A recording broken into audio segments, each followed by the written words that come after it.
Okay, good evening. My name is Alexander Hagan. I am the CEO of a small, medium-sized tech company in Silicon Valley. And tonight I want to speak to you about the governor's race and the three key candidates, Mr. Hilton on the Republican side, and Mr. Becerra and Mr. Steyer on the Democratic side. So, what is the number one issue for us Californians and humanity in our governor? And I would argue the number one issue is climate change. I believe that it is quite obvious. Well, let's first say that around 2.3 C warming above pre-industrial levels, most models show that most pollinators, wasps and bees, will be zapped hard and will no longer be around to help us. Now, we do have this commercial system that's going on, but let's just focus on these bees and wasps and these pollinators for a moment. Right now, we are predicted to go to 3.2 C according to the international climate body, the IPCC. My own forecasts show 4.8 to 6 C, loading things into AI and loading in papers. But basically, we're looking at somewhere between a quarter dB, I'm sorry, a quarter centigrade temperature rise per decade up to 0.33 C, which is what I think we're at now, and with a constantly intensifying amount because new factors as the temperature rises in this escalator. We different brush fires break out. So one brush fire, so to speak, is the permafrost. So the permafrost is this frozen layer full of methane, full of carbon, and it's all locked down and frozen. And as it gets warmer, more and more of it leaks. So it starts leaking. It leaks more. So no matter whether it's 1.4 C or 1.6 C or 1.8 C above the pre-industrial levels, that's as such this uh, permafrost begins to leak methane. So at a certain level, we can say that methane increases and it keeps increasing and it keeps increasing. Then we have the problem of forest dieback. So we have forests that burn down, that get dehydrated, that get overwarmed, like the Amazon, the Congo. They get exploited, the Canadian woods. So we have this shrinking supply of woods that absorbs our carbon. Then we have the reflectivity of the world, which is very important. How white the planet is, how reflective it is, has a huge effect on how warm the planet gets, the Earth energy imbalance, the amount of radiation coming in and the amount of radiation going out. And the problem with carbon dioxide is it locks in the radiation going out. It does it in a particular way and may not be related to visible light, which is another issue.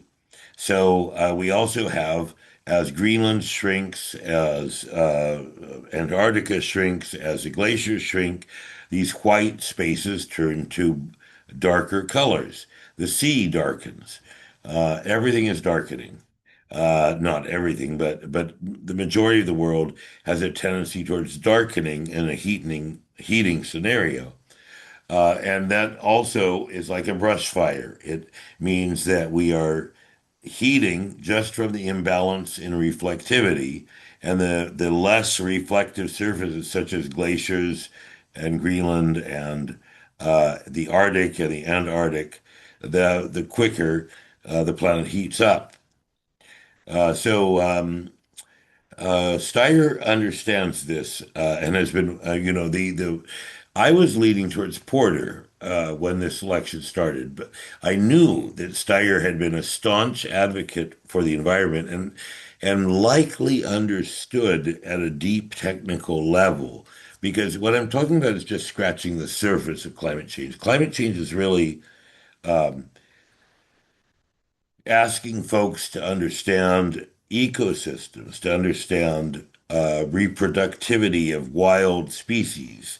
There's so much that it beckons you to learn, right? So the long and short of it is, Steyer. No, so let's so what is my evidence that Steyer understands this? That is another matter.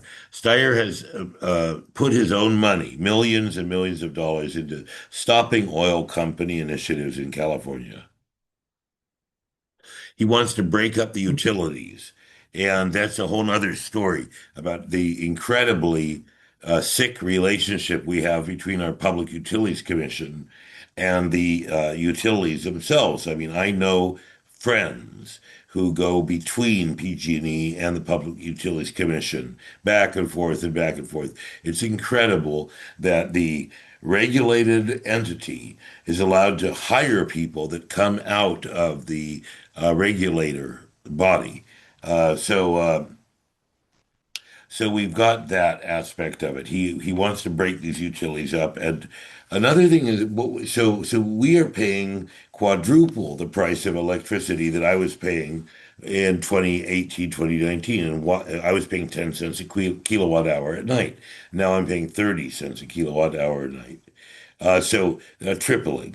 And for me, that's my gas bill. So I spent a lot of money buying an electric car, assuming that my energy rate would be lower by buying this expensive vehicle, which at the time did have a nice rebate on it, but still, I've never spent more than $10,000 on a vehicle. I also buy used vehicles. And suddenly I'm paying, 40 something thousand dollars. So great, I got a $7,500 rebate. But the whole point of it is to save money on fuel. And so here I am paying 10 cents a kilowatt, which is about 2.5 cents a mile, which on a 30 mile per gallon vehicle would be the equivalent of what, 2.5 cents a mile, 30 miles per gallon, 30 times two and a half, wait, 2.5 cents a mile, 30 miles per gallon, 36. That's 75 cents a mile. Now that's tripled. So now I'm paying, between $2 and $3 a mile. Um, and it's not, I mean, if I'd known that's what the scenario was when I got into my electric car, I would be fine with it. The problem is that they pulled the rug out from under me. So you feel cheated. So, and why is PG&E charging us triple what they were charging us in 2018 to recharge our gear at night? Uh, the reason they're charging so much more is because they're undergrounding all their power lines as climate change makes these forests flammable now. And so we saw many people die in the town of Paradise and trying to get out of Paradise. So now understandably, they want to underground the cable. But what's really going on here? We don't need these giant cables going into these incredibly remote rural areas. We should build solar and wind in these local communities along with battery. And we don't need to triple or quadruple the cost of electricity because we can basically shut down these long haul lines. But of course, they're not going to do that. And the Public Utilities Commission doesn't want to do it, and they don't support microgrids. And I know for a fact that Tom Steyer supports microgrids. So he's against PG&E. They've put over 10 million or something like that to defeat him. He's against Southern California Edison. He's against monopolies. He wants to break it up. He wants to create community systems. So, uh, so I have a lot of evidence to show that he's progressive on climate and vastly superior to this insane man Becerra who went out and said that PG&E isn't the bad guy. In fact, I'm sorry, Chevron isn't the bad guy. In fact, Chevron has known that what they're doing will lead to extermination of the human race and has buried that. So they are, in fact, worse than Hitler because Hitler only killed Jews, homosexuals, communists, uh, gypsies, Slavs. I mean, it's a very large list, and Hitler is the worst guy in the world. But what we're talking about here is we're talking about a company knowingly condemning most of the sentient life on Earth to death because we are losing our nature. Our nature now, elephants, crocodiles, whales, dolphins, all of that stuff, if you weigh it all, you know, 100 years ago, it weighed 100 times more than humans and their uh, uh, cattle and sheep and their domesticated animals. And these domesticated animals, it's not like they're sitting out on farms mooing and being happy. The majority of these animals are basically biological meat factories being tortured in prisons. And if you complain about it, you will be arrested under Trump. There's this whole backlash against the environmental movement trying to look into the conditions of chickens and cattle who are cooped up in degrading conditions. So this is not life. It's not life. The pork population of the world, the beef population of the world, it's torment.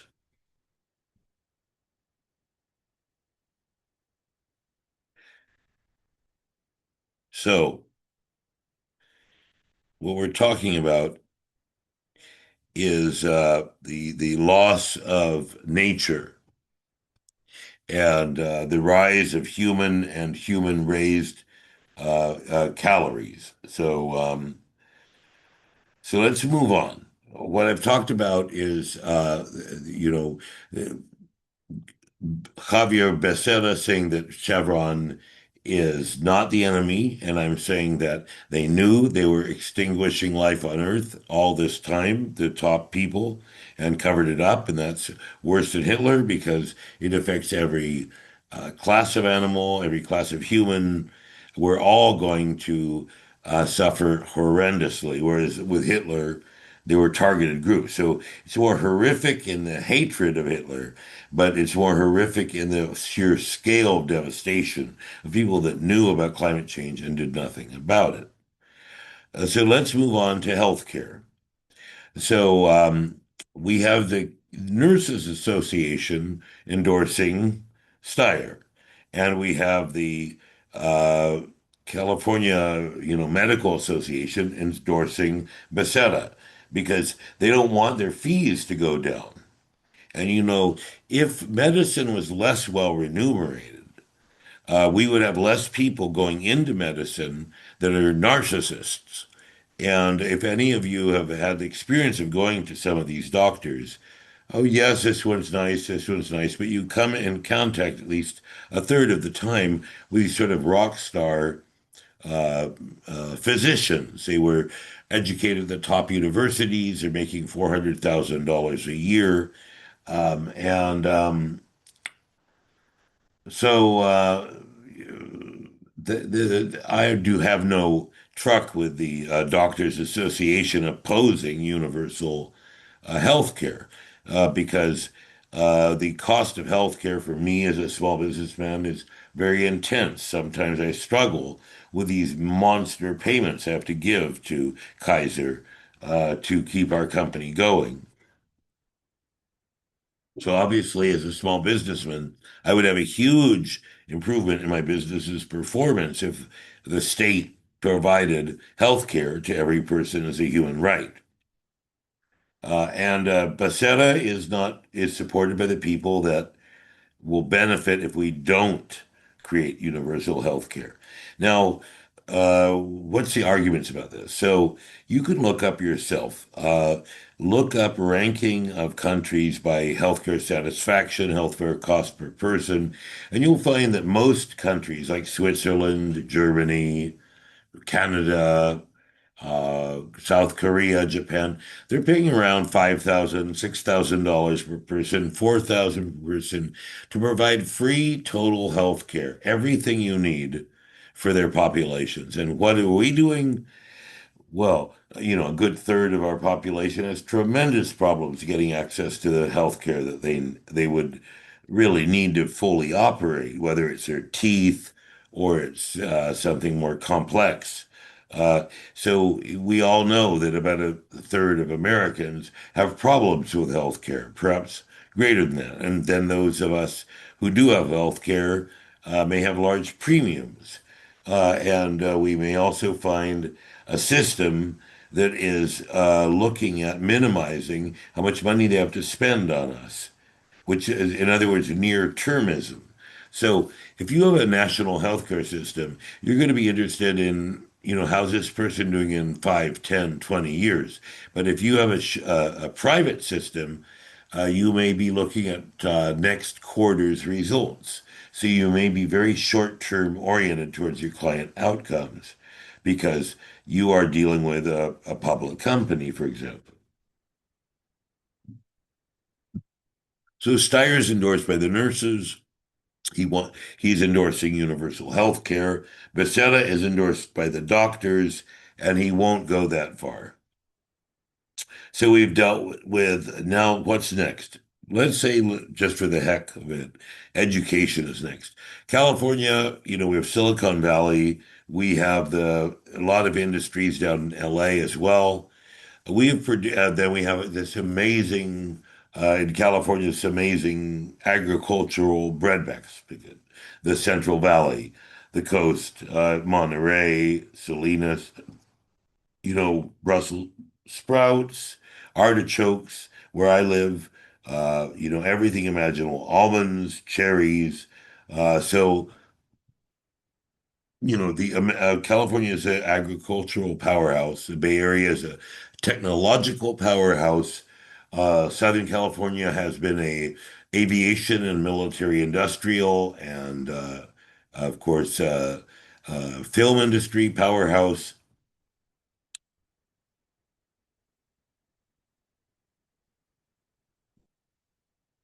So who's going to really drive this?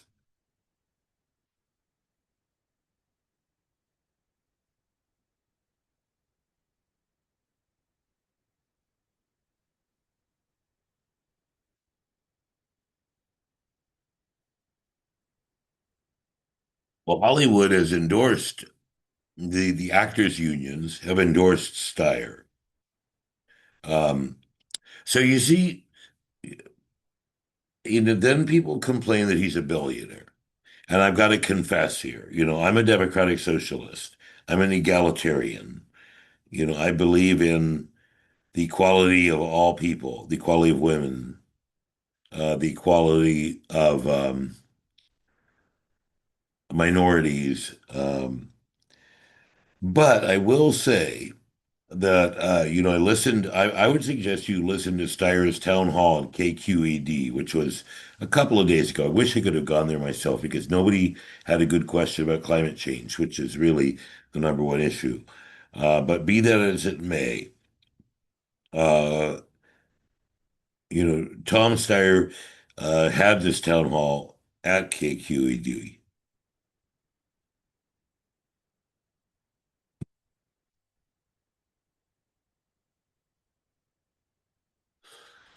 Okay, so I was dealing with education. So he's endorsed by the teachers. That would be the third issue for California. And